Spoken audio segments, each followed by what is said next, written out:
So today our next session that is going to be about why two people never live the same world.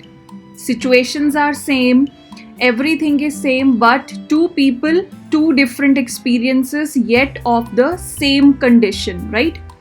All right. So before we begin, let me ask you a simple question. Have you ever noticed that two people go through the same situation and react in a completely different way? It happens normally, right? Or I can say same classroom, same teacher, same chapter, same subject, same books. One student finds it very easy, that wow, that's such an easy thing to do, right? While the other one says it's very difficult, right? So why this happens? Because we don't live in the world, we live the world inside our mind. Very basic thing. You should always keep this thing in your mind. Why this happens is because we are never, or we don't live in the world, we live in the world inside my mind or inside my head. And today, you, I, everybody of us, we are going to understand why two people never experience the same reality. Now, if I talk about a very famous psychologist, according to him, perception is projection. This is a very famous Swiss saying by a Swiss psychologist, that perception is projection. What is the meaning of this? We don't see the world as it is, we see the world as we are, right? So perception is projection. We are seeing something, or I am looking at something not as it is. If I am looking at the outside world, outside situations, people, circumstances, it is not how they are. It is because, or it is how, which is how we see the world, how I am, or how a person is, right? So whatever you are carrying inside, you basically throw outside. If my inner world is bright, outside looks brighter. If my inner world is at chaos, everything outside will look very sad, very negative, very monotonous. And this particular one understanding, this can change basically the way you look at your relationships, the way you look at success, the way you look at or interpret what your career is, and even the levels of happiness that you experience, right? Now, let's be honest. When you are happy, when a person is, truly happy, I mean, happy by the core of the heart, right? So have you noticed that everyone around you suddenly starts looking good? It happens, right? So whenever you are truly happy, you are cheerful, energized, everyone around you seems very happy. Even the person who argues with you daily starts looking like a nice human being. Why? Because I am super happy, right? Now, when you are in this joyful state, your mind starts automatically saying that he's such a nice guy, she's so nice, or she's so sweet, and suddenly the world is filled with angels, we can say, right? When I am basically happy from within, right? So therefore, whenever your inner state is high, I again repeat, whenever your inner state means within me, whenever my inner state is high, it is positive, what happens? Every person around me is going to appear in a good mood. Not because they have changed, but because I have changed from within, right? So therefore, when you are in real positive mood, the people around you generally seem to be good folks. सभी बहुत अच्छे हैं. Everybody is very good, right? So, and on the flip side, if I talk about the days in which you are frustrated, the days you are irritated or you are sad, what happens? Everyone around you seems to be annoying. Now, the same person you are living with from so long years, whom you praised yesterday, and today you say, what a bad person you are. क्या बकवास आदमी रहता है मेरे साथ, या क्या बकवास किस बकवास बंदे के साथ मैं रह रही हूँ, या what ever something like that. So the person whom you praised yesterday only today seems to be your enemy sort of thing, right? So therefore, even all right, even the rickshaw driver, who looks like he woke up that morning, he or she is going to test your patient. You book a cab will be delayed. You will be more irritated that I have to reach my workplace on time, cab is not coming, cab is stuck. You will find traffic also. You will start feeling like, no one cares, people are selfish, I am facing this. Now the internal state has changed basically. So therefore, whatever state you are in, right, you start seeing the same kind of qualities in others also. If you are angry, the world seems to be irritating. If you are confident, the world looks, full of opportunities, full of positivity. Or let's suppose if you are insecure, so everyone, comes up with a new threat. Maybe a vehicle, maybe your colleague, maybe any person. So therefore, the world is not your mirror, your mind is your mirror. You should know always this thing. The world is basically not your mirror. This is not your mirror. But who is your actual mirror, or what is your actual mirror? That is your mind basically. So therefore, all these are the reflection of your own internal states and behavior. You see the same thing in which you currently are. Whatever is your current present state, you are going to see the same thing now. If your goals are big, I'm taking the example, see, outcomes depends on beliefs, I would say. All the outcomes, all the results, they depend on beliefs. Now if your goals are big but your belief system is small, now see, my goal is very big, I want to be a senior manager, I want to be that, but on the flip side, my belief, that is basically small. So both of these things are contradicting. You can keep working hard, and you will feel stuck. Some say it like a matter of bad luck, some say this and some say that. But NLP is a kind of do with process rather than do to process. As an NLP practitioner, let's assume you take sessions, or you want to apply NLP onto your lives. You must know this thing. See, life is not something done to you. I simplify this definition of NLP. Life is not something that is done basically to you. It is something done with you. You should know the simple difference between to and with. This is basically, the summary of NLP, that life is not something done to you. This is something done with you. When your inner beliefs align with your desired result, breakthrough process starts, right? Now, you might have seen this thing, there are same students but different outcomes are there, right? Two students, same teacher, same classroom, but completely different results. Why? Because their projection system, which is very important terminology in NLP, their projection system inside both of the students, that is basically different, right? Okay, now just let me relate it to a small case study, you can say, or a small story. Now listen carefully. A headmaster appointed a teacher for a class, right? I'm talking about this one, the first picture that you are seeing, and this is the second one. Now the headmaster appointed a teacher for a class for a group of students and said, these students are weak, so they don't pass the exams, manage them somehow. This is the purpose for which I have appointed you. Now the teacher taught them for 1 year, and guess what happened? Nothing changed.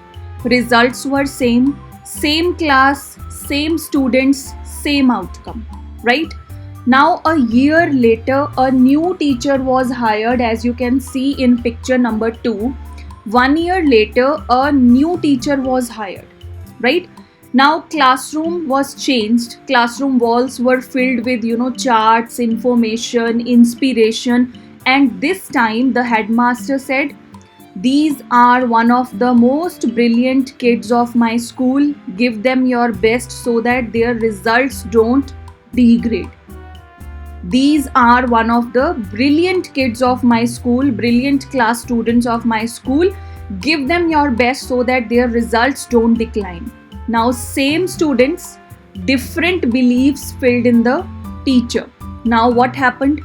1 year later, 1 year after the teacher taught those students, 70% of the students, they were able to score 80% score, and remaining 30% passed the exam.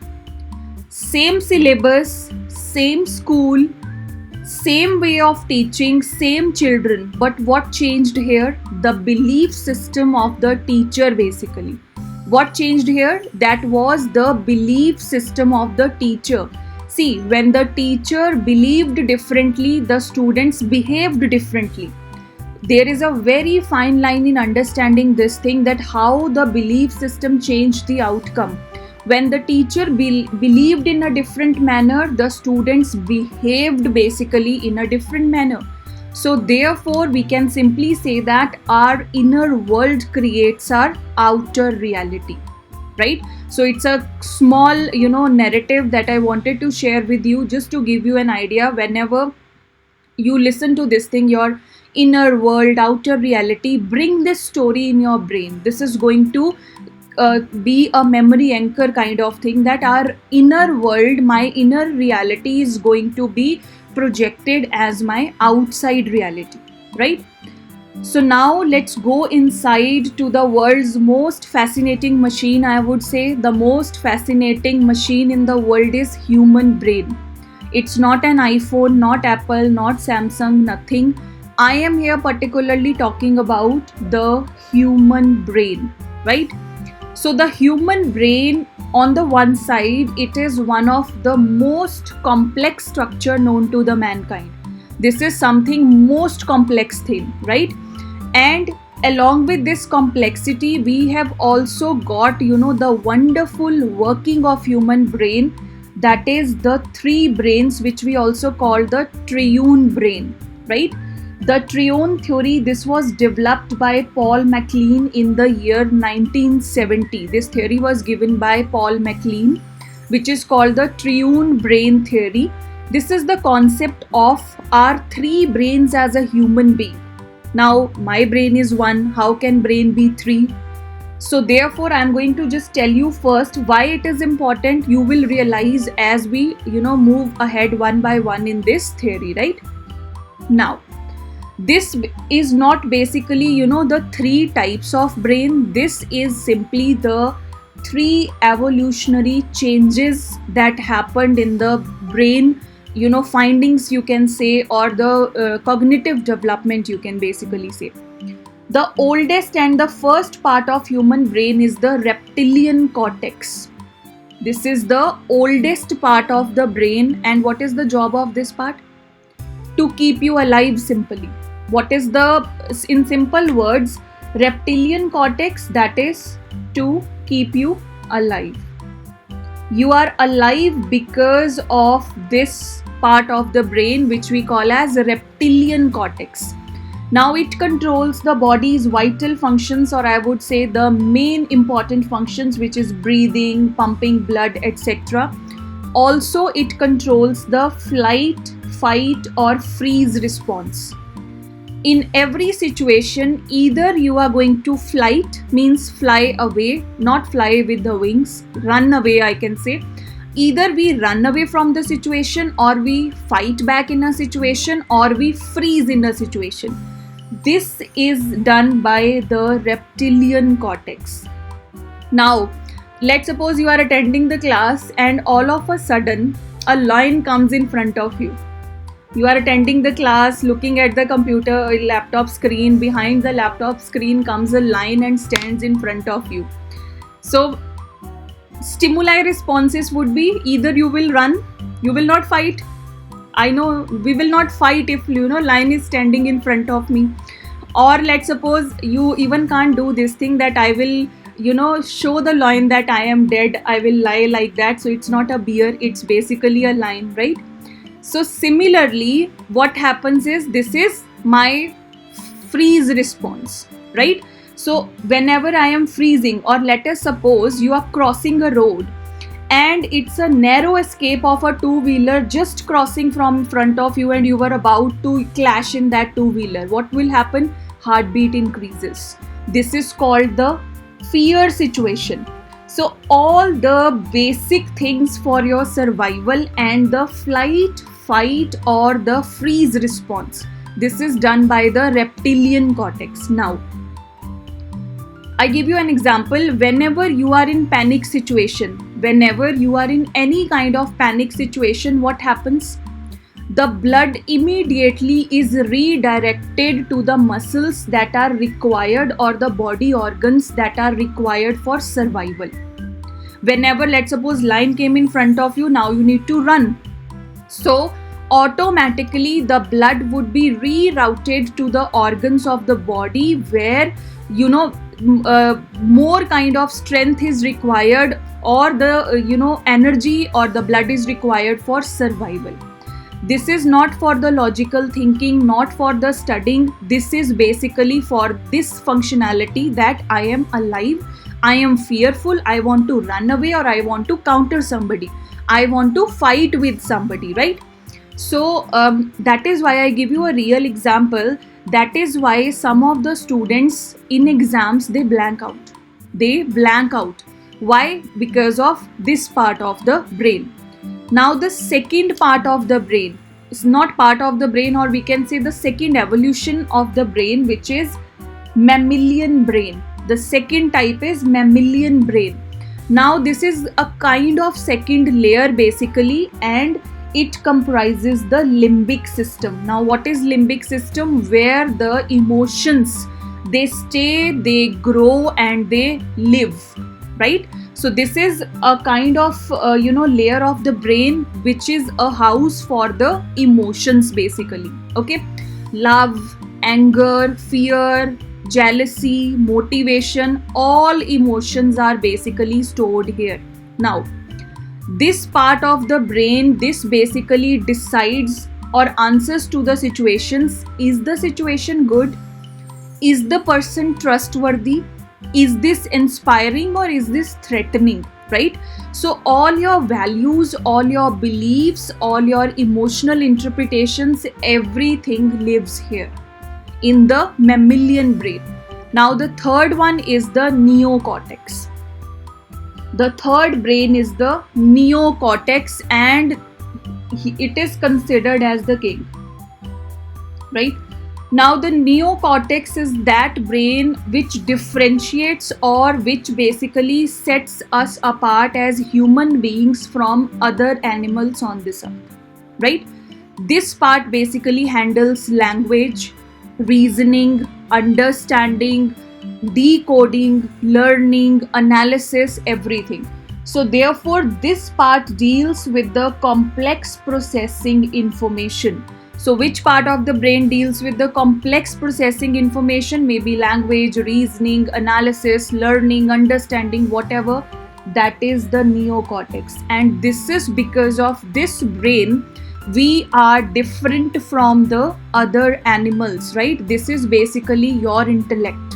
How intellectual you are depends on the neocortex. Now let's suppose when you study, right, or you learn something new, which part of the brain is fully active? This part of the brain is fully active whenever you are learning something, or you are studying something, and its power is unlimited. The power of this neocortex brain, it has unlimited power. And if you train this brain, this kind of brain, or this layer of brain the right way, you can basically rewire your entire lives basically. Okay, so in study mode, this part is involved in understanding, interpretation, learning. This part is basically involved. Now the question arises, do the three brains, they work differently? So the answer to this question is, none of the three brains can function independently. None of the three brains that I have just told you, they can work alone or function independently. Now, if let's suppose your emotional brain panics, your logical brain shuts down, right? If your logical brain is active, your emotional brain relaxes, right? So they are always in coordination to one another, and when three of these are aligned in same direction, or when three of these are properly aligned, there is nothing in your life that you cannot achieve. What was the purpose of teaching you the three brains? It's not a science session, it's not a biology session, but now I assume that it is clear to all of you. The purpose to understand the three human brains is that when all of these three brains, they are coordinated properly, they are aligned properly, there is nothing, no target is big enough, and there is nothing that you cannot achieve, right? All right. So now let us learn something which is truly going to be very magical, and the memory participants, they would already be familiar with these terminologies. This is again very important tool or very important progress in the NLP journey, which we call as the learning state. The learning state.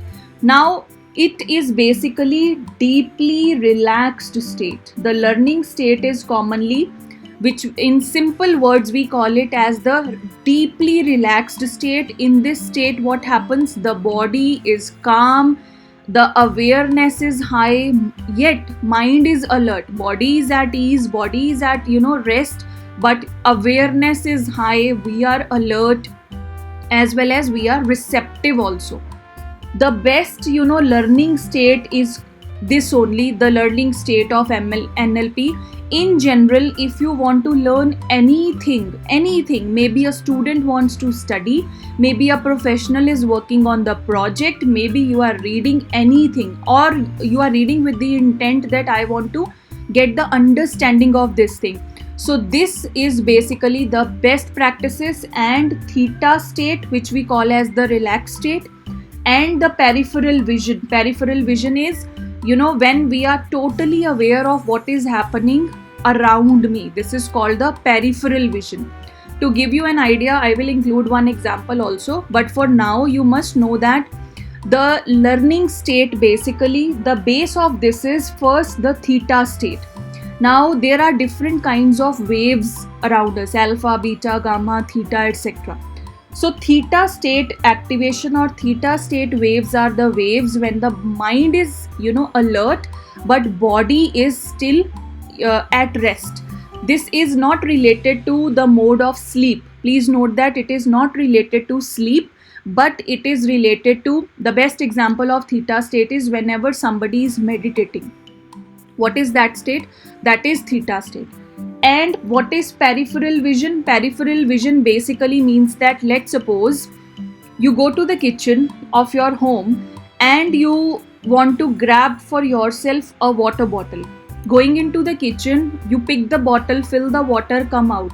Is it so that the remaining things are not visible to you? Looking at all the cupboards also, to the stove also, if there's microwave, oven and everything, yet focusing on one thing. This is called the peripheral vision, right? Now, in this state, what happens? The conscious mind steps aside. The conscious mind steps aside. And the learning state in NLP is the ideal state to know the things consciously, right? Now, see, which part of the brain or which mind works best? That is the unconscious or the subconscious mind. Always know this one very important thing, which is the unconscious or the subconscious mind is the super fast learner. You need not to train this mind, you need not to do repeated exercises to grab something or learn something, but yet it is the super fast learner, right? So this subconscious mind, which is the super fast learner, it absorbs all kinds of information effortlessly. So that is why NLP training becomes very, very powerful and life-changing. Why? NLP focuses on the subconscious, right? So therefore it has a direct connection with the unconscious or subconscious mind with no conscious barriers. Whenever something in subconscious is happening, there is no barrier, there is nothing right, there is nothing wrong. Therefore this is the reason that why you have experienced that you sometimes have dreams that are practically not possible. Sometimes we have dreams which are practically not possible. So this is the reason why, because the subconscious mind of human beings, it has the learning state has a direct connectivity to it. Why? Because there are no conscious barriers, right?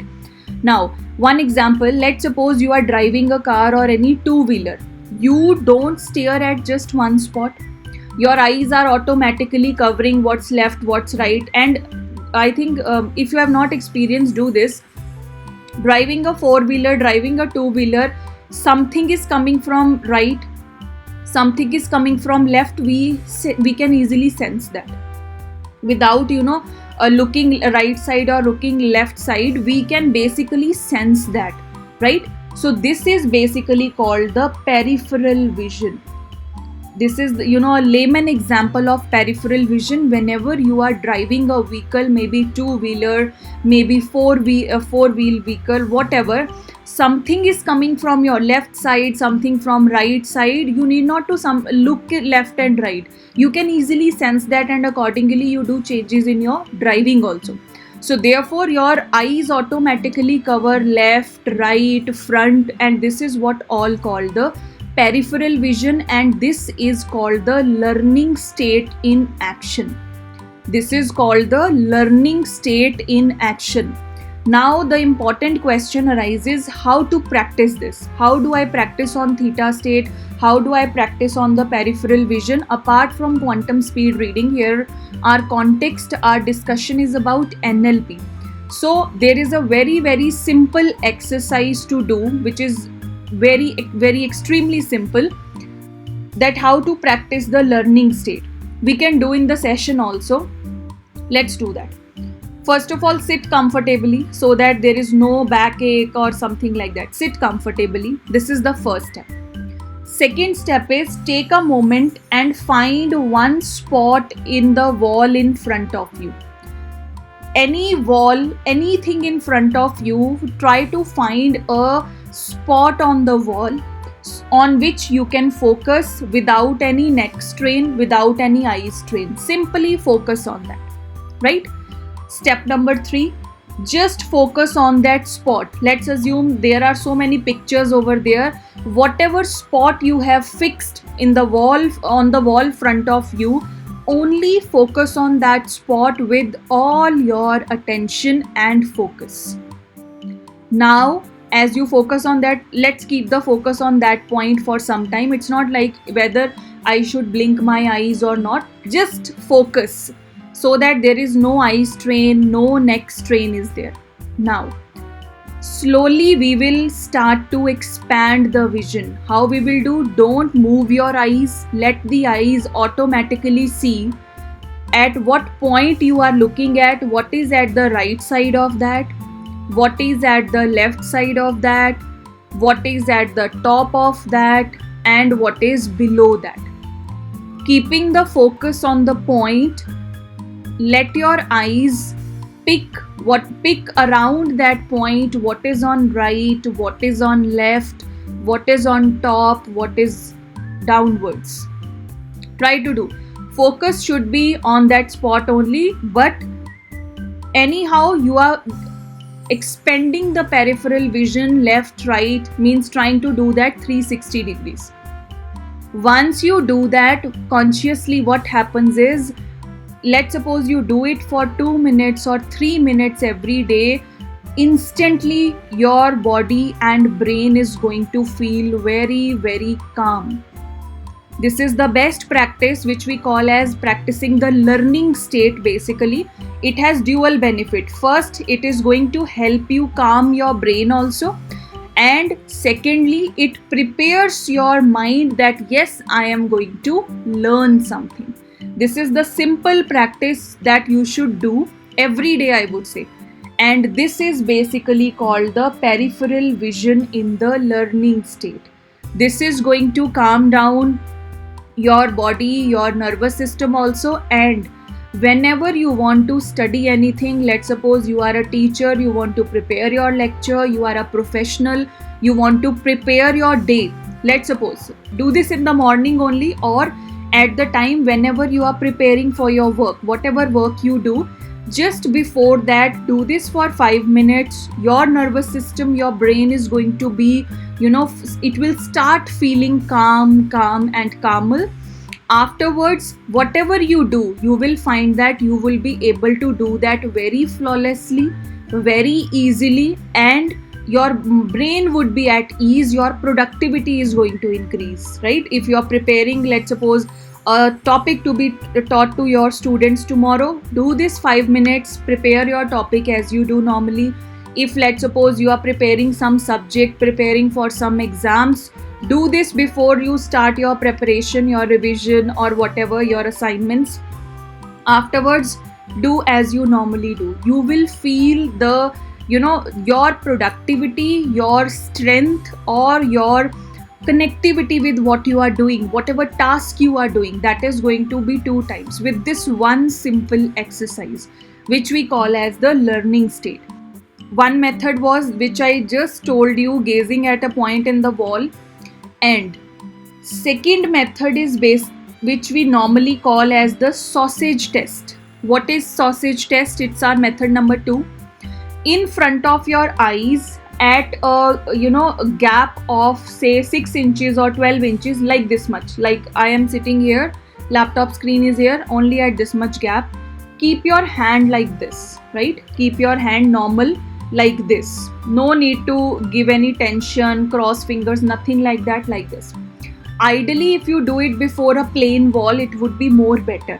Okay, so first of all, keep the fingers at 12 to 18 inches from the eyes, and then start bringing the fingers near to the center. Now my hand is visible to you, and now there is a space here. Slowly I am going to bring your fingers together. Earlier it was like this, then bringing it together like this. Now you will notice there is a small, this is the hand. Once you first look at the hand like this, focus on hand only, not the background. What you will notice, there is a small sausage that appear between the fingers, like this. Here, this thing. Here, this thing. Here, this thing. Yet your focus is on the main fingers, the hand. But these kind of small sausage, they appear over here. And this is again a practice for activating the learning state. First of all, look at the gaps between here. These gaps are termed as the sausages. 1 minute, look at the hand like this. Afterwards, slowly reduce the gap, and the sausage, their width is going to reduce, and then focus on your hand. That's it. You can do it for 1 minute, that would be more than enough. It's another easy and less time substitute basically. Question arises, why peripheral vision matters? Why peripheral vision is important? Peripheral vision and the practice of peripheral vision is very important, very integral part for the NLP success, I would say. For any of the NLP practice that you do, if you link it with the peripheral vision, so it is considered as an integral part, and if you are successful in the learning state, you can easily accelerate the NLP tools and techniques which we are going to discuss in the coming sessions also, right? Whenever a person is in this state, theta state is basically when you just calm down your body, no stress, no worries, nothing, but yet alert. Meditative state is basically called the theta state, right? So when you stay in this state, what happens? Learning becomes faster, understanding becomes deeper, and you start using your entire brain. Once you do this thing, you start using your entire brain, I would say, and NLP techniques, they start working more effectively. So many tools, so many techniques, methods, everything is there, but peripheral vision and theta state, why it is taught in the initial stage of NLP training? Because if you make a habit of doing these things, you will find that you are able to, you know, make your learning, make your understanding, apply other NLP methods, as well as you would be utilizing your whole brain, the three brains, the triune brain. So you will be utilizing that. And in this training, as you practice the states repeatedly, as well as the peripheral vision exercise you do daily for the 5 minutes, you will notice a nice shift in your learning. Whatever you are learning in this course, or whatever task you are doing, whatever profession maybe you are in, whatever you is your daily routine or whatever, you will notice a shift in your learning now. But not only in terms of work, but I have seen that many people, they slowly and slowly build up their confidence, their communication becomes better, their relationships, as well as the results that they want. They are basically, let's suppose now you are putting in some efforts, but doing the exercise of this learning state and the sausage method for this peripheral vision, once you do that, your learning is enhanced, so everything is enhanced. So the outer world is going to follow you. Why? Because this exercise, this simple exercise, this is going to make my brain, my nervous system calm. If I am at neutral state, let's suppose I am not very happy, but yet I am not sad also. If let's suppose I am not worrying, so I am not even super excited, so I am neutral. Even if keeping yourself in the neutral state, you will see the visible changes in the outer world. Why? Always keep this thing in your mind. Whenever you are in chaos, whenever things are not going the way you want, why it is happening? It is the reflection of my inside. So therefore, every negative situation that you encounter in your lives, this is a sign for all of you that internal well-being is not proper. Internal state is not proper. I need to do something within. And once you start doing the things within, outside things automatically change, right? So therefore, over the next sessions, I'm going to assure you, your thought process, your communication, the world you live in.